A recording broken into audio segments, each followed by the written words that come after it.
Yeah. So if we talk about homelessness, what I'm talking about is rough sleeping. So I'm talking about people sleeping on the street. On the street, yeah, that's Because what homelessness covers lots and lots of things. So let's talk about rough sleeping. Yeah.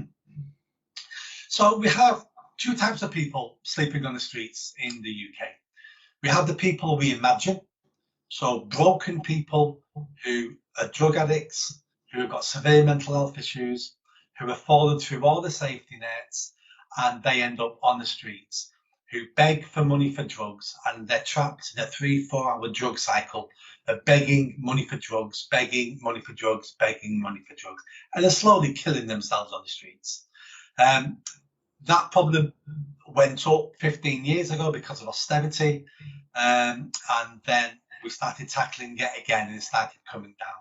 We haven't eradicated it, and that's a national shame that we haven't eradicated that side of it. But a lot of the rough sleeping we're seeing at the moment is asylum seekers and illegal immigrants.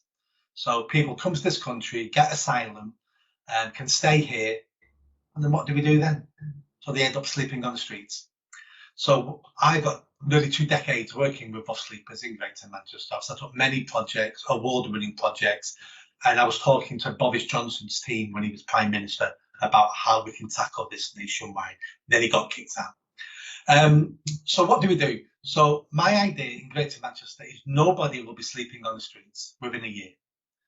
I'm not saying I'll get everybody a flat. I'm not saying I'm going to improve their lives.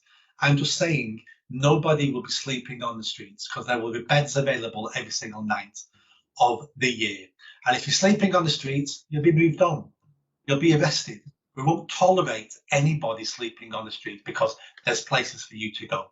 If you can't get there, we'll pay for a taxi for you to get. If you've got a dog, they'll have kennels.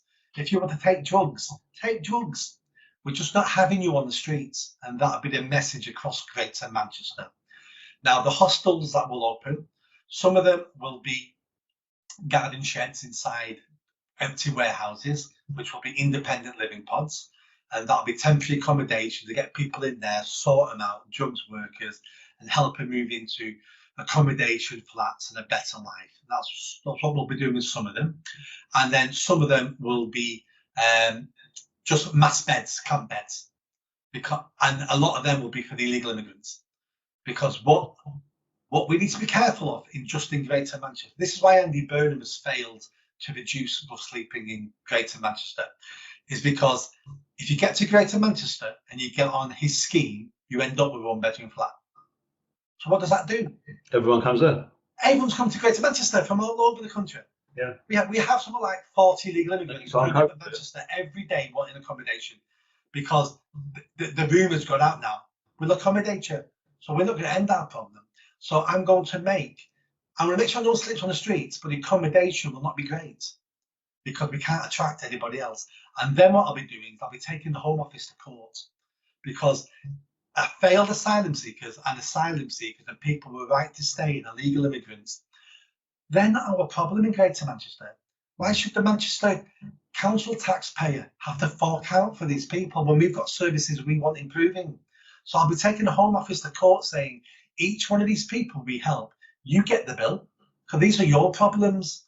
We'll sort them out, but we're sending you an invoice for 30, 40, 50 grand per person. That's what it costs to sort these people out. And we're not having you dumping the world's poor in Greater Manchester because we're good at solving rough sleeping. And we'll probably lose that case, but that case will show the country why we have these problems. It's the Home Office failings in the Home Office. I'll be naming the senior civil servants in the Home Office who are causing this problem. Again, I'm not saying I can solve every problem in Greater Manchester, but the least I can do is show the people why we have these problems and name the people who should be solving these problems.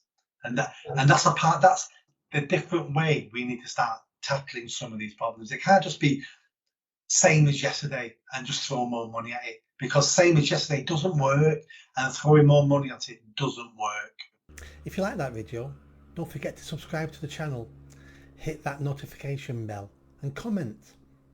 And if you like what I'm saying about running for Mayor of Greater Manchester, then stick around, tell your family, tell your friends.